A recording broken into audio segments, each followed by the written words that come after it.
वकील बहू। जनक पेशे से एक बहुत अच्छी वकील थी, लेकिन कहते हैं ना, बहू कितनी भी बड़ी तोप क्यों ना हो, सास के सामने तो भीगी बिल्ली ही होती है।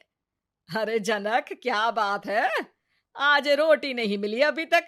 ये तेरा कोर्ट नहीं है जो आज फैसला ना हुआ तो कल की तारीख मिल जाए। रोटी तो रोज वक्त में चाहिए। हाँ। माँ जी, रोटी तो कब की बन गई। मैंने आपको कहा तो खाना खाने के लिए, आपने शायद सुना नहीं होगा। ओहो हो, जज नहीं हूं मैं तेरे कोर्ट की, सास हूं सास।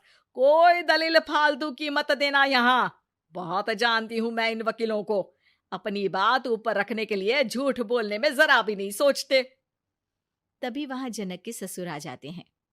अरे भाग्यवान, क्यों बेचारे के काम को कोसती रहती है हमेशा। मैं भी तो था वहां जब ये आई थी तुझे रोटी खाने को बुलाने के लिए। सास को तो अब गुस्सा आ जाता है कि कैसे किसी ने बहू की साइड ले ली। अरे वाह जी वाह, वो तो मैं जानती थी कि कोई ना कोई गवाह तो ये पेश कर ही देगी। पर मैं तो अब सीधा खाना खाकर सोने जाऊंगी। मुझे आदत नहीं है किसी से बहसा बहसी करने की। पता नहीं कैसे ये वकील इतना दिमाग लगाकर खुद तो झूठ बोलते ही हैं, साथ में झूठे गवाह भी ले आते हैं।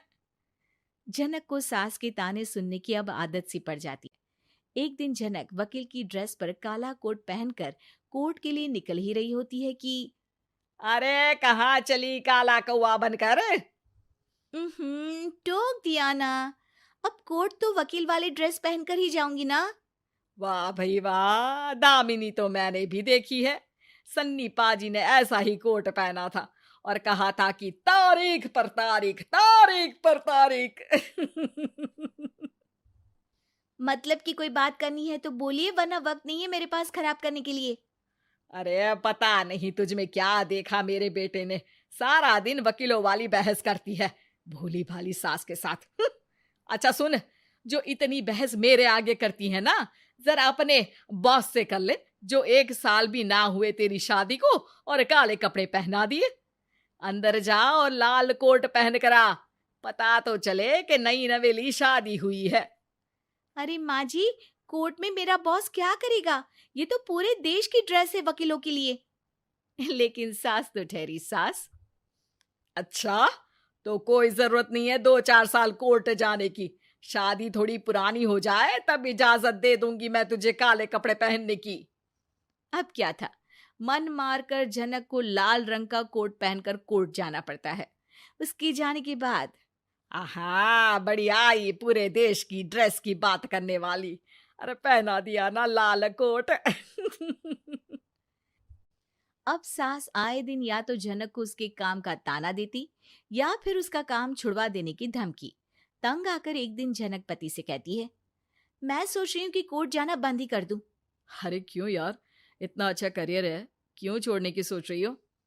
अरे लाल रंग का कोट पहनकर जाना पड़ता है। हर बात पर सास ताना देती है कि वकील तेज होते हैं, सवाल जवाब करते हैं, झूठी दलीलें देते हैं। अरे तो ठीक है ना, वो जो कहती है अपनी समझ से कहती है, लेकिन तुमको तो पता है ना कि सच्चाई क्या है। जनक को पति की बात से हौसला मिलता है कि तभी घर पर कुछ लोग आ जाते हैं।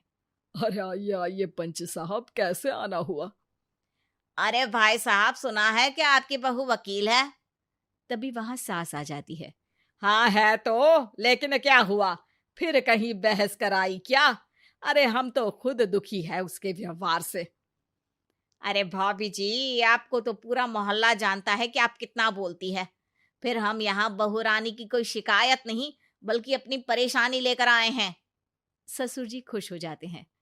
हाँ हाँ, मैं भी बहू को बुलाता हूँ। जनक वहां आती है, सबको नमस्ते करके बैठ जाती है। बहू रानी, हमारे गांव में बड़ी मुसीबत आ गई है। अब तो पूरे गांव की जिम्मेदारी मानो तुम्हारे कंधों पर है। अरे ना ना, इससे तो घर की जिम्मेदारी पूरी नहीं होती, ये गांव की जिम्मेदारी क्या लेगी? भाभी जी, आप चुप हो जाओ। यहाँ पढ़े लिखे लोगों की बात हो रही है। आप जाओ, जरा रसोई से सबके लिए चाय लेकर आओ। मैं कॉफी लूंगी।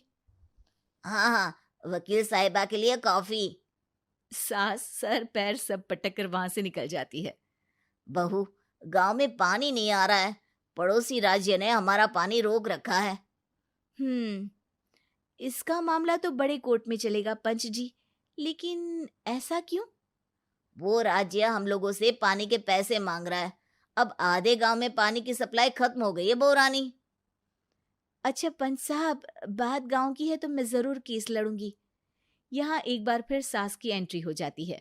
अरे वाह जी वाह, ये काम करवा लो, आप हमारी बहू से बहुत अच्छा करती है। मैं हूं सीधी सादी सास। इस लड़की ने कैसे लड़ लड़ कर मुझे साइड कर रखा है, ये तो अब आपको पता चल ही जाएगा। अरे भाभी जी, आपकी आवाज तो पूरे गांव को सुनाई पड़ती है जब आप बहू रानी को सुंदर वचन सुना रही होती हैं। अरे वकील बहू मिली है, फक्र करो फक्र। हाँ जी हाँ, सारी फकर तो हम लोग ही करें। खैर, अब जो केस लड़ेगी और पानी गांव में आ जाता है तो पंच साहब लिख कर देना होगा कि हैंड पाइप में सबसे पहले मेरी बाल्टी और घड़ा भरेगा। अरे फिर तो हम बहू रानी के नाम पर घर पर ही सप्लाई दे देंगे, लेकिन ये इतना आसान नहीं है। बहू, गांव के पास अभी वकील करने की भी पैसे नहीं है तो। अरे पंच साहब, ये मेरे गांव का मामला है, मैं आपसे एक भी पैसा नहीं लूंगी। सास को बहू की बात पर गुस्सा आ जाता है, लेकिन सबके जाने के बाद झनक मन लगाकर गांव की परेशानियों को दूर करने में लग जाती है। और वो दिन भी आता है कि झनक केस जीत जाती है।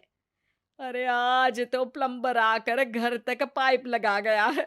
खुश हो जाओ, मेरे कारण तुम लोगों को घर के अंदर ही पानी मिल जाएगा।